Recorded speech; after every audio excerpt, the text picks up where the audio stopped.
പാകിസ്ഥാൻ സ്വദേശിയായ ഭർത്താവ് ദില്ലിയിൽ രണ്ടാം വിവാഹത്തിന് ഒരുങ്ങുന്നു. പ്രധാനമന്ത്രി നരേന്ദ്രമോദി ഇടപെടണം. ഇത്തരത്തിലൊരു അഭ്യർത്ഥന പ്രധാനമന്ത്രി നരേന്ദ്രമോദിയെ തേടിയെത്തിയിരിക്കുന്നത് പാകിസ്ഥാനിൽ നിന്നാണ്. പാകിസ്ഥാൻ സ്വദേശിനി നികിതയാണ് മോദിയുടെ ഇടപെടൽ തേടി ഇത്തരത്തിലൊരു വീഡിയോ പുറത്തുവിട്ടത്. തന്നെ പാകിസ്ഥാനിൽ ഉപേക്ഷിച്ച ശേഷമാണ് ഭർത്താവ് രഹസ്യമായി ദില്ലിയിൽ വിവാഹം കഴിക്കാൻ ഒരുങ്ങുന്നത് എന്ന് യുവതി പറയുന്നു. തനിക്ക് നീതി ലഭിക്കണമെന്ന് കറാച്ചി സ്വദേശിനി ആവശ്യപ്പെടുന്നു. ദീർഘകാല വിസയിൽ ഇൻഡോറിൽ താമസിക്കുന്ന പാകിസ്ഥാൻ വംശജൻ വിക്രം നാഗ്ദേവിനെ 2020 ജനുവരി 26 കറാച്ചിയിൽ വെച്ച് ഹൈന്ദവ ആചാരപ്രകാരം വിവാഹം കഴിച്ചു എന്നാണ് യുവതി പറയുന്നത്. ഒരു മാസത്തിന് ശേഷം വിക്രം നികിതയെ ഇന്ത്യയിലേക്ക് കൊണ്ടുവന്നു. എന്നാൽ വിസയിൽ സാങ്കേതിക പ്രശ്നമുണ്ട് എന്ന് പറഞ്ഞ് 2020 ജൂലൈ 9 നിർബന്ധിച്ച് പാകിസ്ഥാനിലേക്ക് അയച്ചു എന്നാണ് നികിത പറയുന്നത്. തിരിച്ച് ഇന്ത്യയിൽ എത്തിക്കാൻ വിക്രം ശ്രമിച്ചില്ല. ഇന്ത്യയിലേക്ക് മടക്കി വിളിക്കണമെന്ന് ആവശ്യപ്പെട്ടു എങ്കിലും നിരസിച്ചു എന്നാണ് യുവതിയുടെ ആരോപണം. പല പ്രധാനമന്ത്രിമാരെയും കണ്ടവരാണ് നമ്മൾ. ഇനിയും ഒരുപാട് പ്രധാനമന്ത്രിമാർ വന്നേക്കാം. എന്നാൽ നമ്മുടെ ഇന്നത്തെ പ്രധാനമന്ത്രി നരേന്ദ്രമോദിയെ പോലെ ഒരാളെ മറ്റു ലോകരാജ്യങ്ങളിൽ കാണാനാവില്ല എന്നത് ഉറപ്പ്. നരേന്ദ്രമോദിയെക്കുറിച്ച് ബോധപൂർവം തെറ്റിദ്ധാരണ പരത്തിക്കൊണ്ടിരുന്ന ഒരു വിവാദമുണ്ട്. അതായത് അദ്ദേഹം മുസ്ലിം വിരുദ്ധനാണ് എന്ന വിവാദം. മുസ്ലിം സമൂഹം ഒരുപക്ഷെ ഒരു പരിധിവരെ ആ കള്ളപ്രചാരണത്തിൽ അകപ്പെട്ടിട്ടുണ്ടാകാം എന്നതും വസ്തുതയാണ്. തെറ്റിദ്ധരിപ്പിക്കപ്പെട്ട സമൂഹം ആത്മാർത്ഥമായി നിഷ്പക്ഷമായി മനസ്സിരുത്തി വീണ്ടും വിലയിരുത്തി കഴിഞ്ഞു. നരേന്ദ്രമോദിയുടെ കരുത്തും കഴിവും കാര്യപ്രാപ്തിയും ആത്മാർത്ഥതയും തിരിച്ചറിഞ്ഞു കഴിഞ്ഞു. ഇന്ത്യയിലെ 135 കോടി ജനങ്ങൾക്ക് വേണ്ടി അക്ഷീണം പ്രയത്നിക്കുന്ന നേതാവാണ് മോദി. മോദിയുടെ അത്ഭുതം ലോകം തിരിച്ചറിയുകയാണ്.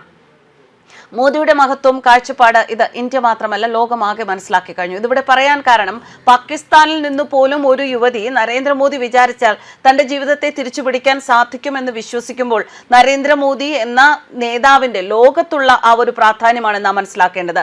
പാകിസ്ഥാൻ ശത്രു രാജ്യമാണ്. പാകിസ്ഥാന് കഴിഞ്ഞ ആ ഓപ്പറേഷൻ സിന്ദൂറിലൂടെ നല്ലൊരു മറുപടിയാണ് നമ്മുടെ രാജ്യം നൽകിയത്. എങ്കിൽ പോലും മോദി എന്ന നേതാവ് വിചാരിച്ചാൽ തന്റെ കുടുംബജീവിതം തിരിച്ചുപിടിക്കാൻ സാധിക്കും എന്ന ഒരു യുവതിയുടെ വിശ്വാസം തന്നെയാണ് ഇവിടെ വ്യക്തമാകുന്നത്. മുസ്ലിം രാജ്യങ്ങൾ നരേന്ദ്രമോദി വളരെ പ്രതീക്ഷയോടെയാണ് കാണുന്നത്. ചൈനയ്ക്കും ഇന്ത്യയുടെ ഇന്നത്തെ കരുത്ത് ബോധ്യമായി കഴിഞ്ഞു.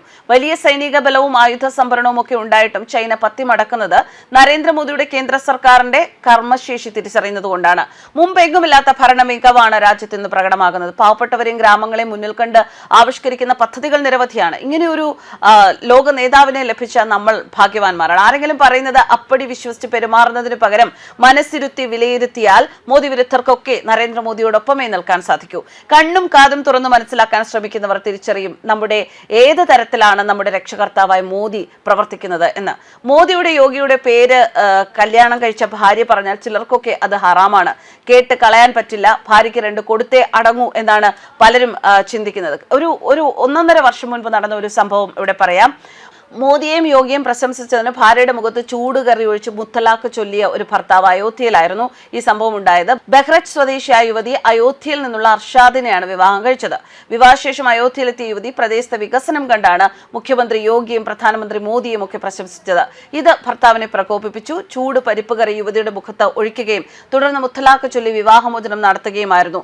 മോദിയും യോഗിയും കുറിച്ച് അർഷാദ് അപകീർത്തികരമായ പരാമർശം നടത്തിയതായും അന്ന് ആരോപണം ഉയർന്നിരുന്നു. എന്തായാലും ഇപ്പോൾ ആ കാലഘട്ടത്തിനൊക്കെ ഇപ്പൊ അത്തരം സംഭവങ്ങൾക്കൊക്കെ ഒരുപാട് മാറ്റങ്ങൾ സംഭവിച്ചിട്ടുണ്ട്. കാരണം നരേന്ദ്രമോദിയും യോഗി ആദിത്യനാഥും ഒക്കെ ഒരു കുടുംബത്തിലെ സ്ത്രീകൾക്ക് വേണ്ടി സമൂഹത്തിലെ സ്ത്രീകൾക്ക് വേണ്ടി വളരെയധികം പ്രവർത്തിക്കുന്ന വ്യക്തികളാണ് എന്നത് നമ്മുടെ രാജ്യം തിരിച്ചറിഞ്ഞു കഴിഞ്ഞു. മോദി വിരുദ്ധരുടെ ശതമാനം എന്ന് പറയുന്നത് തന്നെ വളരെയധികം കുറഞ്ഞു കഴിഞ്ഞു. അതുകൊണ്ട് തന്നെയാണ് പാകിസ്ഥാനിൽ നിന്ന് ഇപ്പോൾ ഇത്തരത്തിലൊരു വാർത്ത പുറത്തു വരുമ്പോൾ മോദിയുടെ കീർത്തി ശത്രു രാജ്യങ്ങളിൽ പോലും വളരെ നല്ല രീതിയിൽ വ്യാപിച്ചിരിക്കുന്നു എന്ന് വ്യക്തമാകുന്നത്. News desk കർമാനസ്.